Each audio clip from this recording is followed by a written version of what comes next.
রাজস্বী পাকিস্তান এমন একটা অমানবিক দেশ যে দেশ সন্ত্রাসবাদের জন্ম দিয়েছে এবং যে সন্ত্রাসবাদীরা অন্য দেশে গিয়ে নিরীহ মানুষদের মারছে এবং যখন প্রত্যাহার করা হচ্ছে ভারতের তরফ থেকে সেই সময় তারা যাত্রীবাহী বিমানকে ঢাল হিসাবে ব্যবহার করছে। শুধু যাত্রীবাহী বিমান নয়, শিশুদেরও তারা সামনে ঢাল হিসাবে নিয়ে আসবে বলে শোনা যাচ্ছে। অবশ্যই এটাই আমাদের বিদেশ মন্ত্রকের তরফে যে প্রেস কনফারেন্স কিছুক্ষণ আগে হয়েছে তাতে দ্ব্যর্থহীন ভাষায় বিদেশ সচিব এবং যারা সেনাবাহিনীর এবং বিমান বাহিনীর ছিলেন দুই প্রতিনিধি তারা বললেন যে যাত্রীবাহী বিমান চলাচল করছে করাচি এবং লাহোরের মধ্যে। গতকাল যখন পাকিস্তানের দিক থেকে ড্রোন হামলা শুরু হয় ভারতকে লক্ষ্য করে, তারপরে ভারত যে প্রত্যাঘাত করবে আকাশপথে এটা পাকিস্তান জানতো এবং জেনে বুঝে সেই আকাশসীমা বন্ধ না করে সেটা তারা খুলে রাখে এবং যাত্রীবাহী বিমান করাচি এবং লাহোরের মধ্যে চলাচল করতে থাকে। এটার স্পষ্ট যেটা ব্যাখ্যা সেটা হচ্ছে এটা একটা জঘন্যতম নির্লজ্জতম একটা অ্যাক্ট বলা যেতে পারে, যে তাদের নিরীহ যে মানুষ সে পাকিস্তানি হোক ইন্ডিয়ান হোক, এবং পাকিস্তানের দিক থেকে যখন বিমান উঠছে সেখানে বেশিরভাগ পাকিস্তানি থাকবেন এটাই প্রত্যাশিত। সেই মানুষ, সাধারণ মানুষ যারা দেশবাসী, তারা তাদেরকে ঢাল করে তাদেরকে এই হামলার সামনে রেখে হাতিয়ার করে তারা নিজেরা বাঁচতে চাইছে যাতে ভারত প্রত্যাঘাত করতে না পারে আকাশপথে। এবং যদি প্রত্যাঘাত হয় তার মাঝে যদি এই যাত্রীবাহী বিমান পড়ে যায়, যদি ধ্বংস হয়, তখন সেই দায় চাপিয়ে দেওয়ার খেলা শুরু করবে পাকিস্তান। অর্থাৎ তাদের কাছে নিরীহ মানুষের প্রাণহানি কোনো মানে রাখে না। তুমি দেখো পেহেলগাঁও অ্যাটাক 22শে এপ্রিল, নিরীহ হিন্দু পর্যটকদের বেছে বেছে পাকিস্তানি জঙ্গিরা খুন করে গিয়েছিল। তারপরে ভারত প্রত্যাঘাত করেছে কিন্তু শুধু জঙ্গি ঘাঁটি ধ্বংস করেছিল। কিন্তু পাকিস্তান কি করছে? আজও সেই নিরীহ মানুষদের বর্ডারে শেলিং করে গুলিগোলা চালিয়ে তাদেরকে হত্যা করছে। আজকে তুমি দেখলে বিদেশ সচিব প্রেস কনফারেন্সও সেটার উল্লেখ করলেন।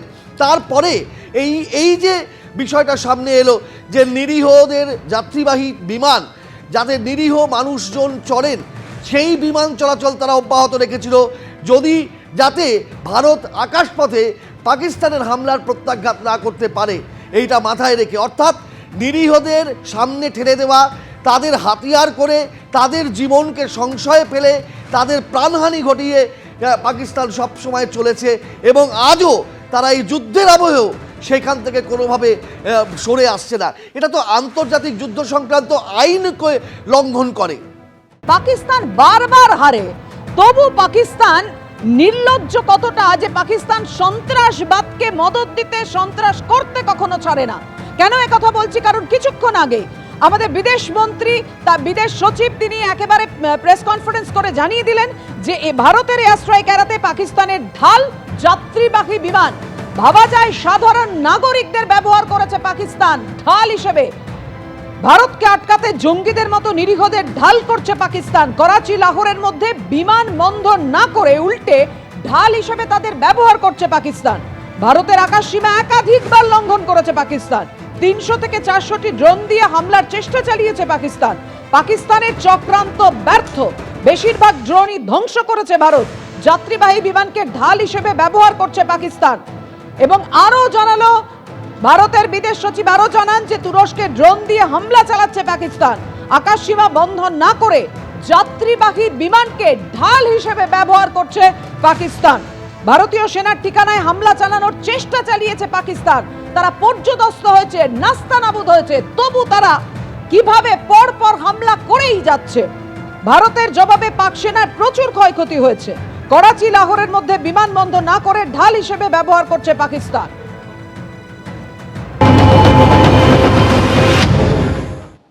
पाकिस्तान का गैर जिम्मेदाराना व्यवहार फिर से सामने आया।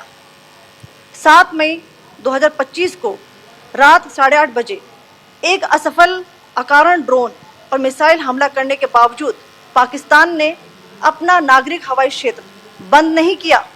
पाकिस्तान अपने नागरिक विमानों को ढाल के रूप में इस्तेमाल कर रहा है, जबकि उसे अच्छी तरह से पता है कि भारत पर उसके हमले से हवाई रक्षा की तीव्र प्रतिक्रिया होगी।